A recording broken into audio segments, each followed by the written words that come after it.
Assalamualaikum warahmatullahi wabarakatuh. Waalaikumsalam warahmatullahi wabarakatuh. Oke, selamat siang anak-anak. Bagaimana kabar kalian hari ini? Baik, Bu. Kurang semangat. Coba Ibu, nanti kalau Ibu tanya bagaimana kabar kalian hari ini, kalian jawabnya Alhamdulillah, luar biasa, Allahu Akbar. Gitu ya? Ya. Coba Ibu ulangi satu kali lagi. Bagaimana kabar kalian hari ini? Alhamdulillah, luar biasa, Allahu Akbar.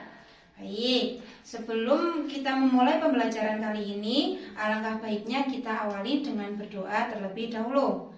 Berdoa bersama-sama, dimulai.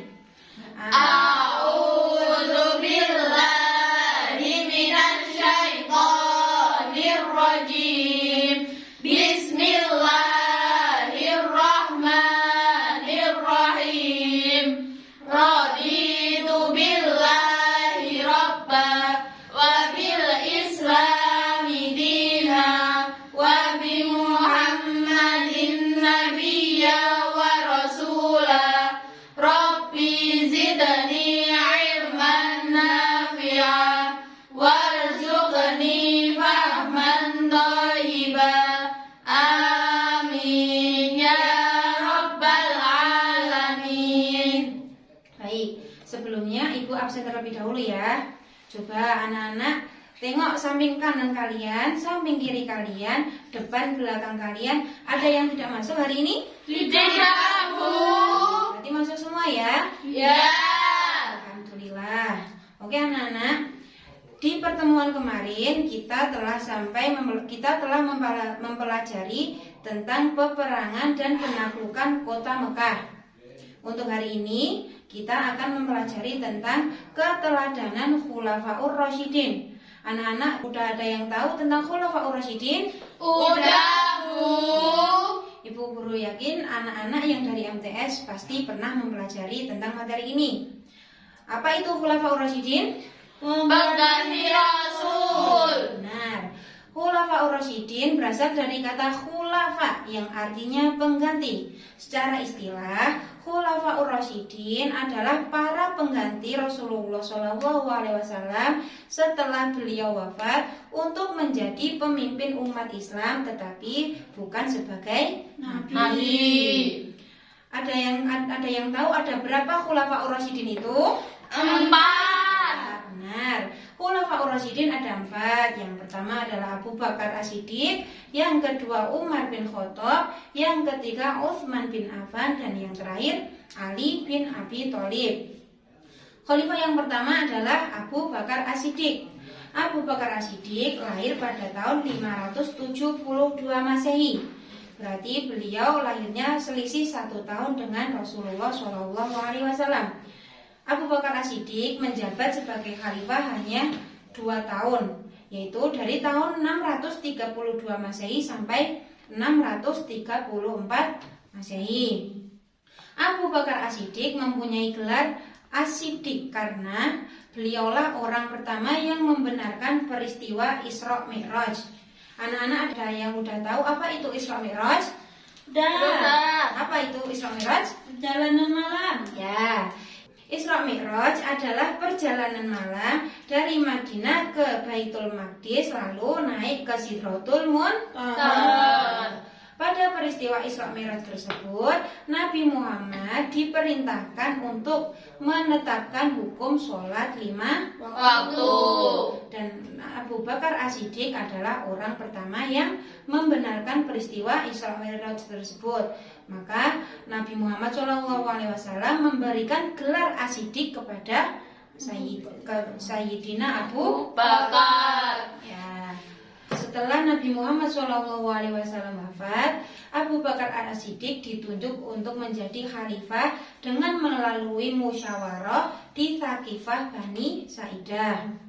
Abu Bakar As-Siddiq mempunyai keutamaan-keutamaan seperti beliau adalah orang yang pertama masuk Islam dari golongan laki-laki. Beliau imannya paling sempurna di muka bumi ini setelah Rasulullah SAW.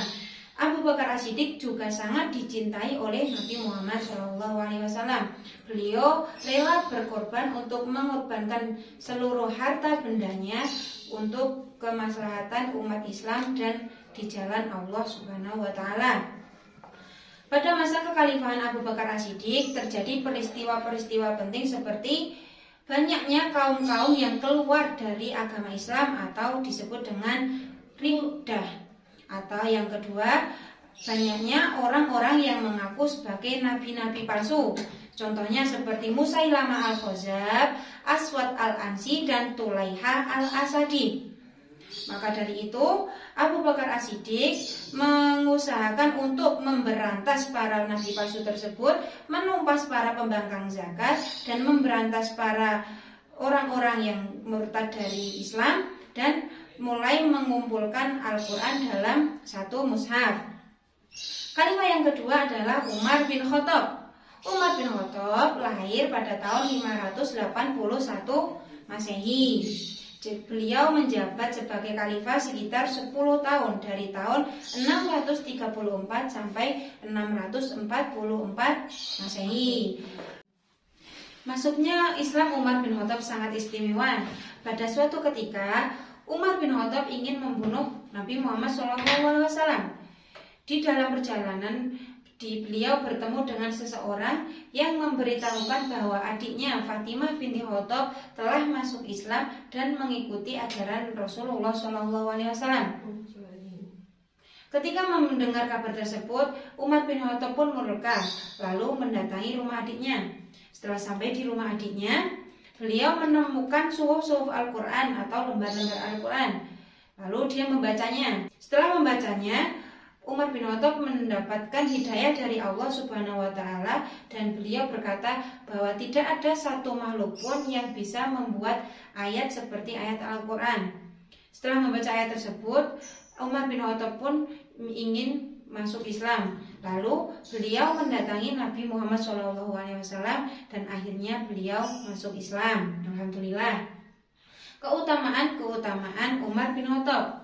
Yang pertama, beliau adalah salah satu dari 10 orang yang dijamin masuk surga. Yang kedua, ketika menjabat sebagai khalifah, dia terkenal dengan kesederhanaan dan adil terhadap rakyatnya. Setan pun takut terhadap Umar bin Khattab. Kebijakan-kebijakan kekhalifahan Umar bin Khattab. Yang pertama adalah penetapan kalender Hijriah. Penetapan kalender Hijriah ini yang bisa kita rasakan sampai sekarang. Yang kedua, menetapkan uang resmi negara, menetapkan Baitul Mal, menetapkan gaji kekhalifahan, dan perluasan wilayah. Khalifah yang ketiga adalah Khalifah Utsman bin Affan. Khalifah Utsman bin Affan lahir pada tahun 574 Masehi. Di antara keempat Khulafaur Rasyidin, Utsman bin Affan lah yang menjabat terlama sebagai khalifah, yaitu sekitaran 12 tahun dari tahun 644 sampai 650 Masehi. Nama asli Utsman bin Affan adalah Utsman bin Affan bin Abdul As bin Umayyah bin Abdi Syams bin Abdil Manaf.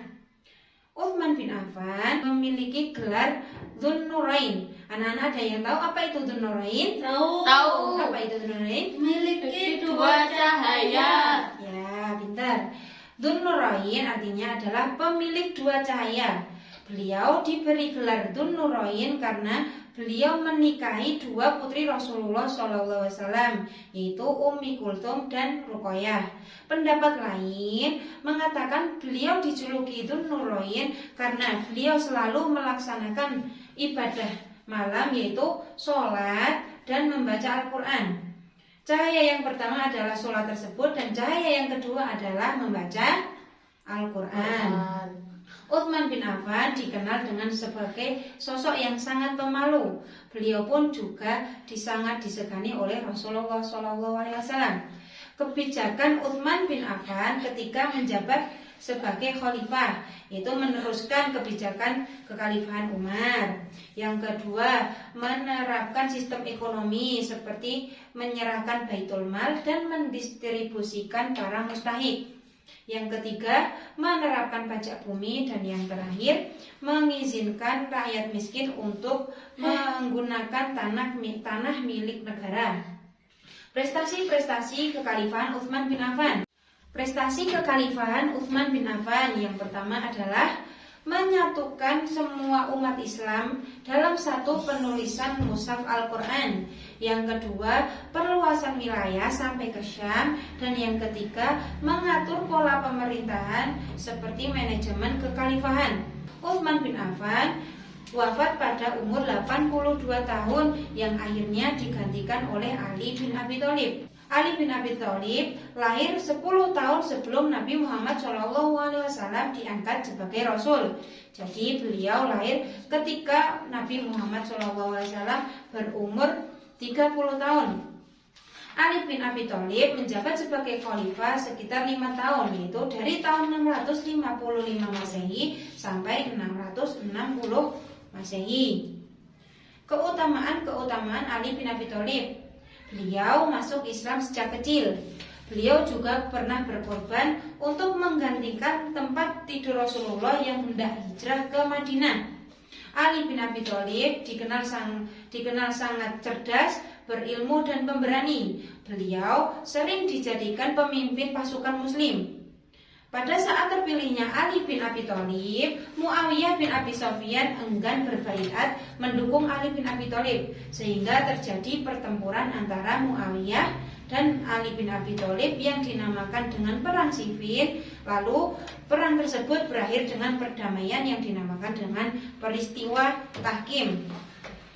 Ali bin Abi Thalib meninggal karena dibunuh oleh salah satu dari orang-orang golongan Khawarij. Ali bin Abi Thalib meninggal pada umur 63 tahun.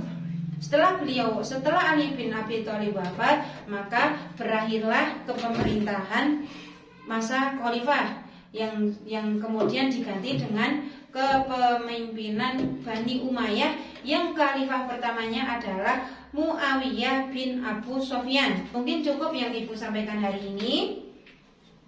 Untuk tugas, Ibu guru akan memberikan tugas kepada anak-anak untuk membuat peta konsep keempat khulafaur rasyidin, yang peta konsep Abu Bakar, Umar bin Khattab, Utsman bin Affan dan Ali bin Abi Thalib.